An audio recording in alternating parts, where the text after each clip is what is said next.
अब्बास, जो वादा किया था तुम भूल गए। मुझे याद है, इस गूंज ने उसकी रातों को ख्वाब और हकीकत के बीच रूहानी सफर बना दिया।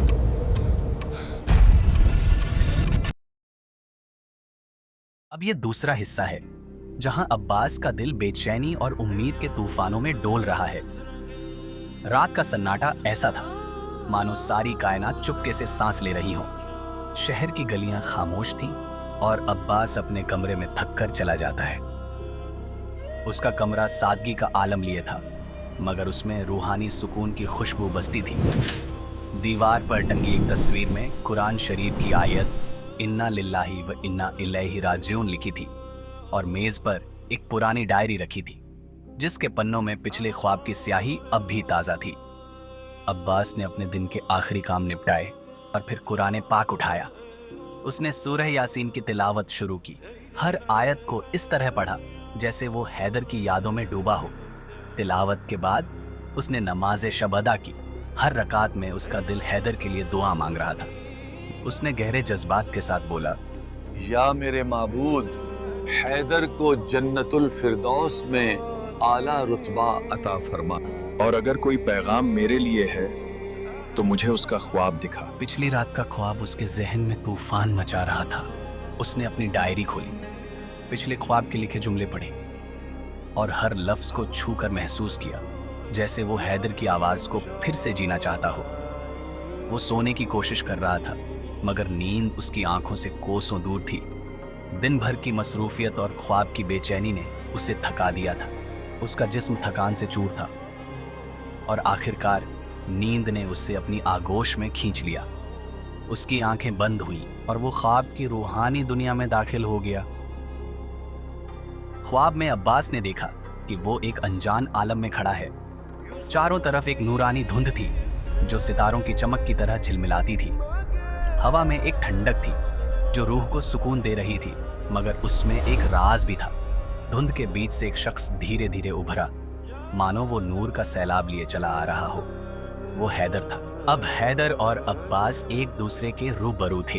हैदर ने अब्बास से बेइंतहा मोहब्बत और सुकून से पूछा, कैसे हो मेरे भाई? अपनी खैरियत बताओ अब्बास। मैं उम्मीद करता हूँ कि सब खैरियत से होगा। उसकी आंखें नम हो गईं और उसने कांपती आवाज में जवाब दिया। अब्बास बोला, हैदर, तुम्हारे बिना ये दुनिया सूनी सूनी लगती है, जैसे चांद बिना रात अधूरी हो। हैदर बोला, अब्बास मेरे भाई, मैं तुमसे अपना वादा वफा करने ही आया हूं, लेकिन उससे पहले मैं तुम्हें कुछ नसीहत करना चाहता हूं। कभी किसी इंसान का दिल ना दुखाना। एक दुखा हुआ दिल तुमसे ज्यादा अल्लाह को तकलीफ देता है। बेशक अल्लाह हर खामोश सदा को सुनने वाला है। हैदर ने अपनी दास्तान शुरू की। उस दिन तबीयत में कुछ बदलाव महसूस हो रहा था। मैं घर आया, नमाज कायम करी और अपने कमरे में खाना खा के चला गया। दरवाजा धीरे से बंद किया और बस थक कर बिस्तर पर लेट गया। मेरी आंख लगी ही थी कि एक अजीब सी कैफियत तारी हुई। मैंने चाहा रुकैया को आवाज दूं, लेकिन जैसे मैं अपने होश में ही नहीं था, दिल अचानक सख्त भारी हो गया। सांस रुक रुक कर चलने लगी। सीने में तेज दबाव उठा और आंखों पर धुंध छा गई। दिल की धड़कन बिखर रही थी। उस पल बस एक खामोश डर, एक अजीब सी तन्हाई। देखते ही देखते मेरा बदन ठंडे पसीने से भीग गया। रुकैया घबरा कर भागी। कांपते हाथों से एम्बुलेंस को फोन किया। मेरे हैदर को बचा ले या मेरे अल्लाह। हर सेकंड उसके चेहरे पर डर गहरा होता जा रहा था। Sorry sister, major heart attack था। We are sorry. अरे मेरे अल्लाह, ये क्या हो गया? जब मुझे मौत आई, मोहम्मद मेरा हाथ पकड़े सिसकियां ले रहा था, जैसे उसका आलम छिन रहा हो। हसनैन मेरे सिरहाने बैठा था। रुकैया का चेहरा गम में डूबा था। मैं उनकी आंखों में बेबसी देख रहा था। मैं कुछ कहना चाहता था, लेकिन मेरी जबान थम गई थी। तभी मुझे एहसास हुआ कि एक नूर से भरा शख्स मेरे पास आया। उसकी रोशनी ऐसी थी कि मेरी आंखें झपक गईं। उसका चेहरा नजर नहीं आ रहा था, मगर उसकी मौजूदगी ने मेरे दिल को थाम लिया। और फिर अचानक मुझे ऐसा लगा जैसे मेरी रूह मेरे जिस्म से खींची जा रही हो। ये एहसास ऐसा था जैसे कोई कांटों से भरी टहनी पर एक भीगा कपड़ा डालकर उसे जोर से खींच ले और वो कपड़ा तार तार हो जाए। मेरी रूह को ऐसा ही लगा जैसे वो मेरे जिस्म के हर रेशे से जुदा हो रही हो। जैसे पानी का एक कतरा किसी बर्तन से छलक कर गिरता है, वैसे ही मेरी रूह मेरे जिस्म से अलग हो गई। मेरा जिस्म बिस्तर पर पड़ा था, बेजान, खामोश। मुझे समझ आ गया कि मुझे मौत आ गई है। चाहता था कि रुकैया को कुछ वसीयत करूं। मैं बहुत परेशान हो रहा था। मैं चिल्ला रहा था, मैं यहीं हूं। मेरी आवाज को क्यों नहीं सुनती? रुकैया मेरे बच्चों को बहला रही थी और बच्चों को समझ में नहीं आ रहा था कि ये सब क्या हो रहा है। मैंने देखा सब मेरे जिस्म को एम्बुलेंस में रखकर घर ले गए। मेरे इंतकाल की खबर पूरे मोहल्ले में फैल गई। अय्युहन्नास, जनाब हैदर रिजवी साहब का इंतकाल हो गया है। मैं अपने घर में सब कुछ देख रहा था। लोग आ रहे थे, मेरे घर वालों को पुरसा दे रहे थे। पड़ोसी, रिश्तेदार, दोस्त, उनकी आवाजें मेरे कानों में गूंज रही थी। तू भी आया अब्बास। तेरा चेहरा गम के सायों में डूबा था। मैं तुझे देख रहा था, मगर मेरी रूह की पुकार तुझ तक नहीं पहुंच रही थी। फिर मैंने देखा कि एक ताबूत लाया गया। रुकैया ने मेरे चेहरे को आखिरी बार देखा और उसकी सिसकियां हवा में तैर गईं। मेरे माँ बाप, उनके चेहरों पर गम का सैलाब था। मैं चीख रहा था, रुकैया, मोहम्मद, मुझे मत छोड़ो, मगर कोई मेरी सुन नहीं रहा था। मेरे जिस्म को ताबूत में लिटाया गया। ताबूत को काले कपड़े से ढका गया जिस पर कुरान की आयतें सुनहरे धागों से लिखी थीं। मेरे घर की वो गली जहां मैंने बच्चों के साथ खेला, जहां मैंने रातें जागकर मजलिस की, अब मुझे अलविदा कह रही थी। लोग ताबूत को कंधों पर उठाकर घर से बाहर निकले। मैं अपनी मैयत के साथ साथ चल रहा था, मगर मेरी रूह हैरान थी। मैं सोच रहा था, क्या यही मेरी जिंदगी का अंजाम है? क्या यही मेरी मोहब्बतों का सिला है? मैं तुझसे भी चीख रहा था, अब्बास मेरे भाई, तुम तो मुझे सुनो। मेरे जिस्म को ताबूत से निकाला गया। मैं चीख रहा था, चिल्ला रहा था, लेकिन कोई मेरी आवाज नहीं सुन रहा था। मेरे वो पसंदीदा कपड़े जिनको मैंने बाजार से चुन चुन के खरीदा था, अब वो सब बेकार थे। मेरे जिस्म को एक चबूतरे पे लेटाया गया। मैं देख रहा था कैसे मेरे जिस्म को इस तरह रखा जा रहा था जैसे वो कोई अनजान चीज हो।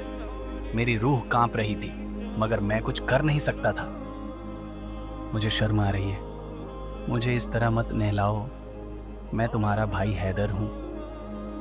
मेरे जिस्म को वो लोग सिदर और काफूर से धोने लगे। मेरे चेहरे, मेरे हाथों, मेरे पैरों को वो लोग साफ कपड़े से पोंछ रहे थे। गुस्ल खत्म हुआ और मेरा दिल घबरा रहा था। मैं गस्साल से भी बोल रहा था, जल्दी करो अगर मेरी नेकियां मेरे साथ हैं, वरना मत ले जाना मुझे। कफन पूरा होने के बाद मेरे जिस्म को फिर ताबूत में रखा गया। मैं अपनी मैयत के साथ साथ चल रहा था, मगर मेरी रूह बेचैन थी। ताबूत को कब्रिस्तान के एक खुले मैदान में रखा गया। वह मैदान ऐसा था मानो खामोशी का एक समंदर लहरें मार रहा हो। चारों तरफ कब्रों की कतारें थी और हवा में एक साएं साएं की आवाज थी, जैसे कब्रें अपनी अनकही कहानियां सुना रही हों। लोग नमाज के लिए कतारों में खड़े हुए। मैं अपनी रूह की नजरों से सब कुछ देख रहा था। कौन मेरे जनाजे में शिरकत कर रहा है और कौन चुपके से मुंह मोड़कर जा रहा है, सब मेरी आंखों के सामने था। तू भी वहां था अब्बास, और मैं तुझे देख रहा था। तेरे चेहरे पर गम का साया था, मगर तेरी आंखों में मेरे लिए मोहब्बत का नूर भी झलक रहा था। पहली तकबीर की आवाज हवा में गूंजी। अल्लाहु अकबर। वो तकबीर ऐसी थी जैसे मेरे लिए रहम की भीख मांगी जा रही हो। दूसरी तकबीर हुई। मैंने अपने दिल में पुकारा, ऐ मेरे मौला अली, क्या आप मुझे देख रहे हैं? क्या मैं आपकी शफात का मुस्तहिक हूं? जैसे ही मैंने अपने मौला का नाम लिया, मेरे दिल में एक हल्का सा सुकून उतर आया। तीसरी तकबीर में मैंने सोचा, मैं भी तो इन्हीं मजलिसों में था, इन्हीं अज़ाओं में शिरकत करता था, क्या अब मुझे भी याद किया जाएगा? चौथी तकबीर हुई और मैंने देखा कि लोग मेरे लिए मगफिरत की दुआ मांग रहे हैं। मैं सोच रहा था, क्या मेरी नेकियां, मेरी नमाज, मेरे अमाल इस दुआ के लायक हैं? मैंने अपनी कब्र देखी। वो गहरी थी, तंग थी और मिट्टी की दीवारों से घिरी थी। उसकी खामोशी मेरे दिल को चीर रही थी। कब्र का मुंह ऐसा था जैसे वो मुझे अपने आगोश में बुला रहा हो। मेरे ताबूत को कब्र के पास रखा गया, फिर मेरे जिस्म को ताबूत से निकाला गया। मैं अभी तैयार नहीं हूँ। वहीं चीख रहा था, मुझे इस तन्हाई में अकेला मत छोड़ो। की आवाज मिट्टी की दीवारों में गुम हो रही थी। मेरे चचेरे भाई कासिम ने मेरे जिस्म को कब्र में उतारा। तू भी वहां था अब्बास। तू कब्र में उतरा और मेरे जिस्म को मिट्टी पर लिटाया। मैं देख रहा था कैसे तुमने मेरे कंधों को ठीक किया और मेरे चेहरे को काबे की तरफ किया। तुम्हारी उंगलियां कांप रही थीं और तेरी आंखें नम थीं। मैं तुझसे कहना चाहता था, अब्बास मुझे अकेला न छोड़, मगर मेरी रूह की पुकार हवा में खो गई। कासिम ने तलकीन पढ़ी। उसकी आवाज कांप रही थी, मगर वो मेरे लिए दुआएं पढ़ रहा था। मैंने अपने दिल में कहा, या मेरे अल्लाह, मेरा ईमान मजबूत है, तू ही मेरी हिदायत है। मगर मेरे मन में पछतावा भी था। काश मैंने और नेक अमाल किए होते। काश मैं कुरान को अपनी जिंदगी का हिस्सा बनाया होता। फिर कब्र को मिट्टी से बंद किया जाने लगा। लोग एक एक मुट्ठी मिट्टी डाल रहे थे। मैं देख रहा था कैसे मेरी कब्र धीरे धीरे भर रही थी। हर मुट्ठी मिट्टी के साथ मेरी रूह और भारी हो रही थी। लोग चले गए और मैं अकेला रह गया। तन्हाई ने मुझे घेर लिया। मिट्टी की दीवारें मुझे दबा रही थी। मैं घबरा रहा था और सोच रहा था कि अब क्या होने वाला है। तभी मैंने देखा मेरी कब्र में दो खूबसूरत हस्तियां तशरीफ लाईं। उनकी रोशनी ऐसी थी कि मेरी कब्र चांदनी से नहा उठी। उनके चेहरों पर एक रुआब, मगर उनकी आंखों में मेरे लिए रहम भी था। मुझे उन्हें देखकर थोड़ा सुकून मिला। उन्होंने अपना तारुफ कराया, मैं मुनकिर फरिश्ता हूँ और ये नकीर फरिश्ता है। मेरी कब्र मुझे दबा रही थी। फिशारे कब्र का एहसास हो रहा था। मेरी रूह कांप रही थी, मगर मेरे दिल में मेरी माँ की सिखाई बातें थीं जो मुझे बचपन में घुट्टी की तरह सी लगी थी।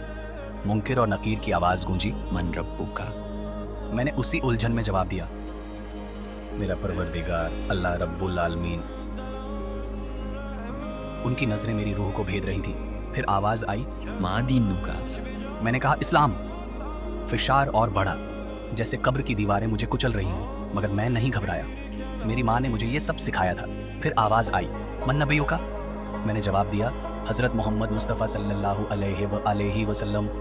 उनकी आंखों में एक हल्की सी चमक आई। फिर आखिरी सवाल, मन इमामों का। इमाम अली इब्ने अबी तालिब और उनकी नस्ल से 11 इमाम, उनमें से आखिरी इमाम इमाम मेहदी अलैहिस्सलाम में। मैंने जो देखा उसे बयान करने के लिए मेरे पास लफ्ज़ कम पड़ रहे हैं। मेरी कब्र में अचानक एक नूरानी सैलाब उमड़ पड़ा, जैसे आसमान से तारों की बारिश हो रही हो। उस नूर की चमक में मेरी रूह तड़प उठी और तभी मेरी नज़रों ने शेर खुदा इमाम अली अलैहिस्सलाम की ज़ियारत की। हैदर की आवाज़ में कांपन था, जैसे वो उस लम्हे को फिर से जी रहा हो। मेरे मौला का चेहरा, हाय वो चेहरा, ऐसा नूरानी, ऐसा रोशन, जैसे सूरज और चांद ने अपनी सारी रोशनी उनके चेहरे पर उड़ेल दी हो। उनकी आंखों में करम की ऐसी चमक थी जो मेरे गुनाहों के अंधेरों को पल में मिटा दे। उनकी नजर मुझ पर पड़ी और उस नजर में इतनी शफ़क़त थी, इतना प्यार था, जैसे या अमीरुल मोमिनीन।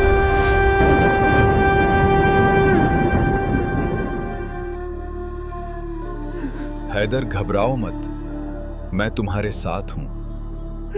तुम इम्तिहान में कामयाब हुए हो। वो आवाज ऐसी थी जैसे जन्नत में कोई नहर बह रही हो। मैंने महसूस किया कि जैसे मेरी सारी दुआएं, सारे अमाल कबूल हो गए हों।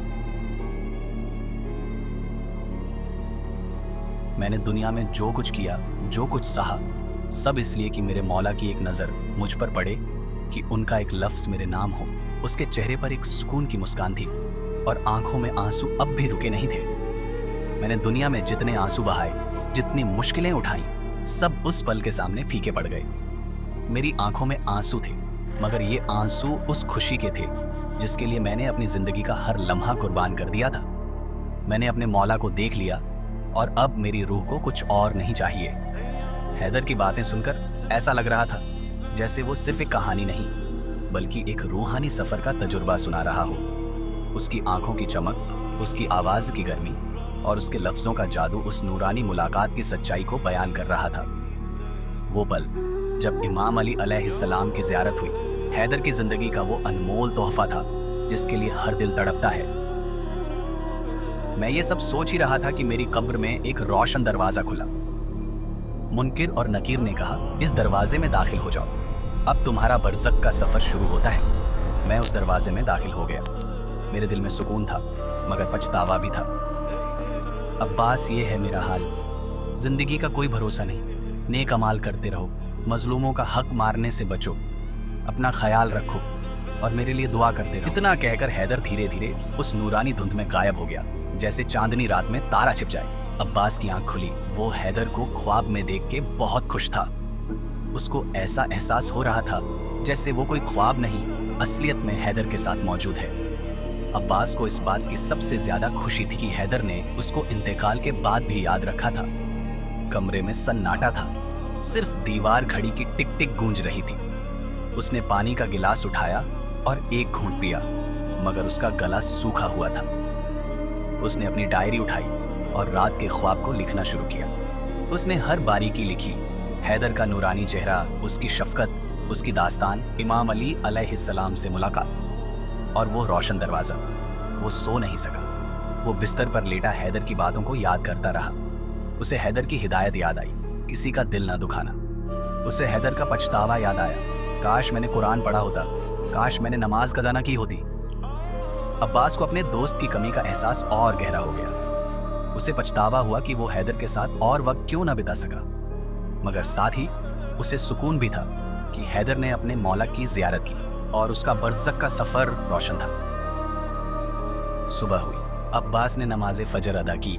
उसने अपने हाथ उठाए और हैदर की मगफिरत के लिए दुआ मांगी। उसने अल्लाह से यह भी दुआ की कि हैदर का बरज़ख का सफर आसान हो और वो फिर उसके ख्वाब में आए। उसने अपनी जिंदगी को बदलने का अहद किया। उसने ठान लिया कि वो हैदर की हिदायत पर अमल करेगा, किसी का दिल नहीं दुखाएगा, नेक अमाल करेगा और कुरान और नमाज को अपनी जिंदगी का हिस्सा बनाएगा।